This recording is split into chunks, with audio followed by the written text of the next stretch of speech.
संविधान के निर्माता, गरीबों की आवाज एवं दबे कुचले लोगों के हितों के लिए काम करने वाले भारत रत्न बाबा साहब डॉक्टर भीमराव अंबेडकर की 67वीं पुण्यतिथि पर आपकी अपनी पार्टी पीपल्स के द्वारा बुराड़ी कार्यालय में बुधवार को डॉक्टर भीमराव अंबेडकर को उनकी पुण्यतिथि पर पुष्पांजलि अर्पित कर उन्हें श्रद्धांजलि दी गई। पार्टी के राष्ट्रीय अध्यक्ष रामवीर चौहान, उपाध्यक्ष भानु प्रताप राजभर, प्रदेश अध्यक्ष परमवीर चौहान, प्रदेश कोषाध्यक्ष सुरेश नूनवाल समेत पार्टी के कई पदाधिकारी एवं कार्यकर्ताओं ने डॉक्टर भीमराव अंबेडकर को श्रद्धांजलि दी। बाबा साहब की पुण्यतिथि पर आपकी अपनी पार्टी पीपल्स के राष्ट्रीय अध्यक्ष रामवीर चौहान ने यहां आए लोगों को संबोधित किया और डॉक्टर भीमराव अंबेडकर के कार्य और उनकी शिक्षाओं को याद करते हुए उनके पद चिन्हों पर चलने का लोगों से आग्रह किया। उन्होंने कहा कि आज जिस तरह के देश के हालात हैं, क्या बाबा साहेब ने ऐसे देश की भी कामना की थी? आइए देखते हैं पार्टी के राष्ट्रीय अध्यक्ष एवं पार्टी के अन्य पदाधिकारियों ने बाबा साहब की पुण्यतिथि पर क्या कहा।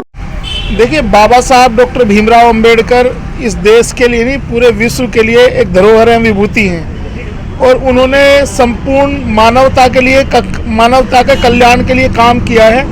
आहिस्ता आहिस्ता उस चीज़ को लोग रिकग्नाइज करने लगे, समझने लगे हैं। अभी आपने देखा होगा कुछ दिन पहले 26 नवंबर 2023 को इस देश में एक बहुत बड़ी घटना घटी कि संविधान दिवस के मौके पर भारत की महामहिम राष्ट्रपति द्वारा भारत के मुख्य न्यायाधीश के आग्रह पर सुप्रीम कोर्ट के प्रांगण में बाबा साहब डॉक्टर भीमराव अंबेडकर की एक स्टैचू का अनावरण किया गया।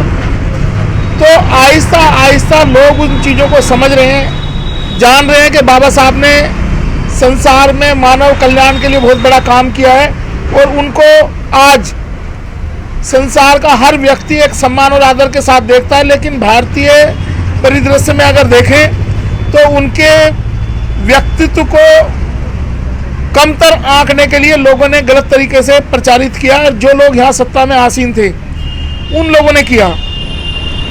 साथ साथ हम ये भी कहना चाहेंगे कि जब बाबा साहब ने कहा कि सत्ता मास्टर चाबी है, तो आज बाबा साहब के परिनिर्वाण दिवस के अवसर पर मैं इस देश के गरीब मजलूम लोगों के सामने एक बात रखना चाहता हूँ। बाबा साहब ने कहा कि सत्ता मास्टर चाबी है, जो अपने हाथ में ले लो उससे आपकी किस्मत के दरवाजे खुल जाएंगे। लेकिन मैं ये कहता हूँ कि सत्ता की मास्टर चाबी इस देश के गरीब लोगों ने वोट के माध्यम से अपनी किस्मत को बंद कर दिया है। अब उनकी किस्मत, उनके रोजगार, उनकी संपत्ति, सभी चीज़ पे ताला लग चुका है। तो वोट का जो राइट टू वोट वो लड़के लाए थे गोलमेज सम्मेलन में, ऐसा लगता है कि उस राइट टू वोट पे धनतंत्र ने कब्जा कर लिया है। आज इस देश में सत्ता पे धनतंत्र ने कब्जा कर लिया। गरीब लोग सिर्फ वोट एक नंबर हो गया है पैसे के लिए, कि अमीर आदमी कैपिटलिस्ट पैसा खर्च करेगा। वही चीज़ सरकारों ने करनी शुरू कर दी है। चुनाव के दौरान सरकारें सरकारी खजाने से पैसा गरीब लोगों के खाते में भेज देती है। जो पहले लोग कहते थे ना 500 रुपये, 1000 रुपये रिश्वत बढ़ रही है, तो जिस प्रदेश में सरकार है वो सरकार अपने वहाँ के मतदाताओं, या जैसे अभी लाडली योजना है, आपने लाडली योजना की किस्त जो थी वो चुनाव से 4 दिन पहले रिलीज करी। ये इनडायरेक्ट वे में वोट को खरीदने का काम है। लोकतंत्र पे सबसे बड़ा धब्बा है इस तरह की योजनाएं। और भारत का जो चुनाव आयोग है, चुनाव आयोग, इस देश में चुनाव आयोग नाम की कोई संस्था नहीं है। इस देश के सारे चुनाव भारतीय जनता पार्टी की जो केंद्र में सरकार चल रही है वो हैंडल कर रही है उन चुनावों को। चुनाव आयोग नाम की कोई संस्था नहीं है। ये तो सिर्फ डमी लोग बैठे हुए हैं जो जैसा केंद्र सरकार कहेगी वैसा वो काम करेंगे। तो इस देश को इन चीज़ों से उबरना पड़ेगा। गरीब लोगों को, जो हम सब लोग गरीब हैं, हमें इस बात के लिए सोचना पड़ेगा कि हमारी किस्मत और हमारी आने वाली पीढ़ियों की किस्मत पर ताला लगा दिया गया है। हमारा रोजगार, हमारी संपत्ति, हमारी शिक्षा, हमारी चिकित्सा, उसकी किस्मत को बंद करके धन्ना सेठ लोगों ने उसकी तिजोरी की चाबी अपनी जेब में रख ली है। तो अब ये ताला तोड़ने की प्रक्रिया, चाबी से बात नहीं बनेगी, ताला तोड़ने की प्रक्रिया के लिए तैयार रहना पड़ेगा। और इस व्यवस्था में जो बाबा साहब ने जो व्यवस्था दी है, अब ये वक्त आ चुका है कि हम जो केंद्र में जो सरकारें होती हैं, जो लेजिस्लेचर और एग्जीक्यूटिव, लेजिस्लेचर और जो एग्जीक्यूटिव है उनको अलग अलग उनका चुनाव करवाने की हमें कोशिश करनी चाहिए। आज हम एमपी को चुनते हैं संसद में कानून बनाने के लिए, और वही एमपी जो योजनाएं होती है उनको क्रियान्वित करता है, यानी कि एक ही आदमी के पास दोनों पावर हैं। तो सत्ता का जो विकेंद्रीकरण है, एग्जीक्यूटिव को लेजिस्लेचर से अलग करने का समय आ चुका है। और गरीब लोगों को यही आह्वान है, इस देश के वोटर का मेरा आह्वान है कि आपकी किस्मत का जो ताला बंद करके धन्ना सेठ जो इस देश के पूंजीपति हैं उन्होंने चाबी अपने पास रख ली है, उस ताले को, उसकी चाबी मत लो। अब ये ताला तोड़ने का वक्त आ चुका है, इस ताले को तोड़ने की जरूरत है। अगर आप अभी भी नहीं समझे तो आपकी आने वाली पीढ़ियां गुलाम हो चुकी हैं, और वो गुलामी के अलावा कुछ नहीं कर पाएंगी। आपकी शिक्षा छीन ली है, आपका रोजगार छीन लिया, आपकी चिकित्सा छीन ली है। और जिस तरीके से देश में सरकारें चल रही हैं, सरकारें ये चाहती हैं कि गरीब आदमी सत्ता प्राप्त करने के बारे में ना सोचे, गरीब आदमी सत्ता ना राजनीति करे ना सत्ता के बारे में सोचे, वो सिर्फ अपना पेट भरने का काम करे। वो अनाज 5 किलो अनाज तक सीमित रहे, या 1000 रुपए की लाडली योजना के पैसे लेके अपने घर में बैठ जाए, वोट डालने, काम खत्म। आपका सरकार के काम में कोई दखलंदाजी नहीं है, और सरकार ये चाहती है इस तरीके की योजनाएं इस देश के लोकतंत्र के लिए घातक है, और आने वाले समय में इसका एक बड़ा रिएक्शन देखने को मिलेगा। हो सकता है अभी 1 या 2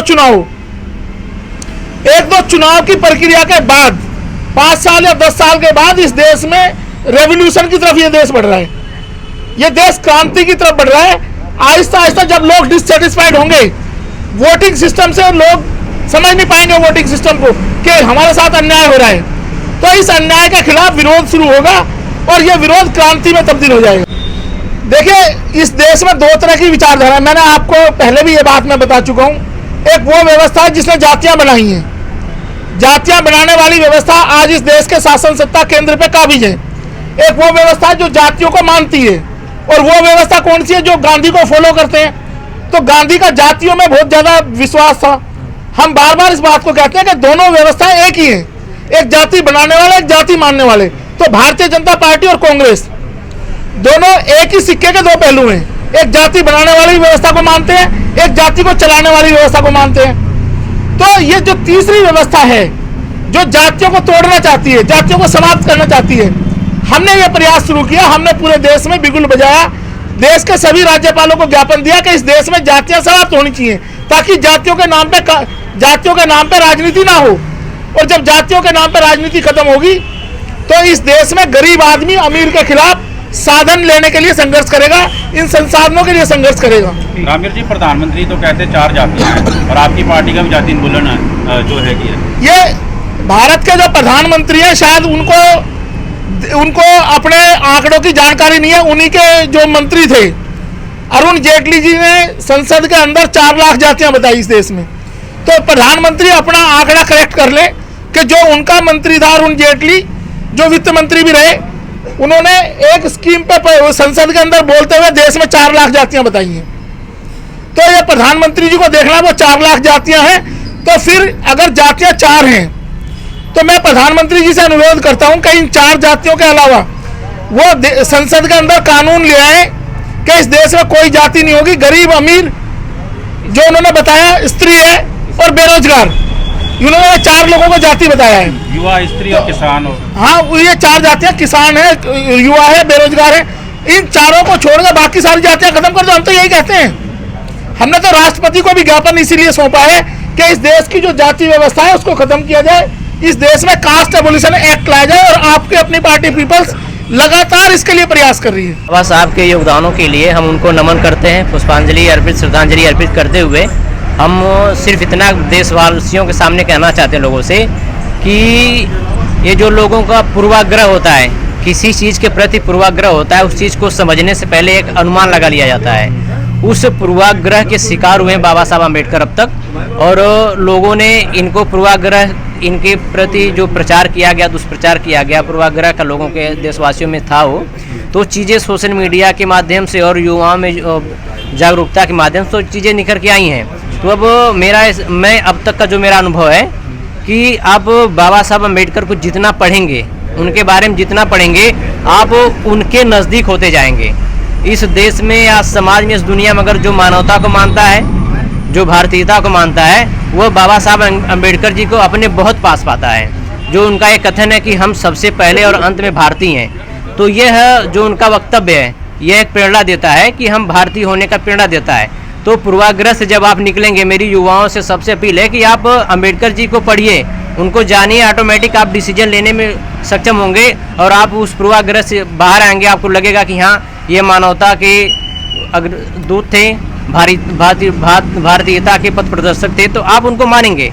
तो मेरी आप सबसे देशवासियों से यही अपील है कि आप पूर्वाग्रह से निकलिए और अम्बेडकर जी को पढ़िए। अब जब पढ़ेंगे तब आप उनको अपने आप बहुत करीब पाएंगे।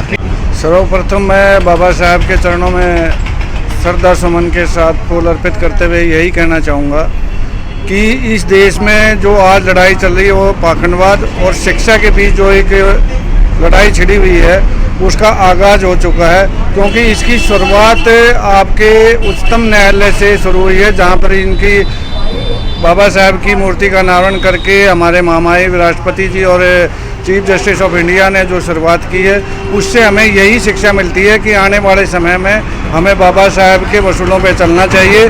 और जो उन्होंने लड़ाई छेड़ी थी कि भाई सभी संगठित हो, शिक्षित हो और लड़ाई लड़ो, उनकी जो ये उन्होंने एक वो किया हुआ उंगली का जो निशान किया हुआ है, उसका मतलब यही है कि आप पढ़िए, लिखिए और जो ना संसद की तरफ बढ़िए, ताकि आप आने वाले समय में इस देश के लिए कुछ कर सकें। इससे ज़्यादा मैं कुछ और न कहते हुए अपने शब्दों को विश्राम। आपका नाम?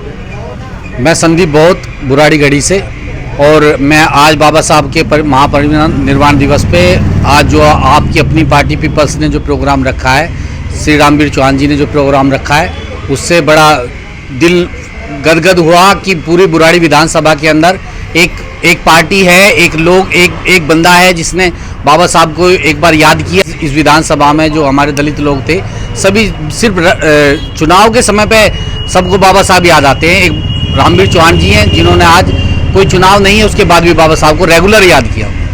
आपको बता दें कि आपकी अपनी पार्टी पीपल्स द्वारा डॉक्टर भीमराव अंबेडकर के पद चिन्हों पर चलते हुए पार्टी के एजेंडा देश में जाति उन्मूलन कानून की मांग को लेकर अभियान चलाए हुए हैं। टोटल खबरें दिल्ली से राजेश खन्ना की विशेष रिपोर्ट।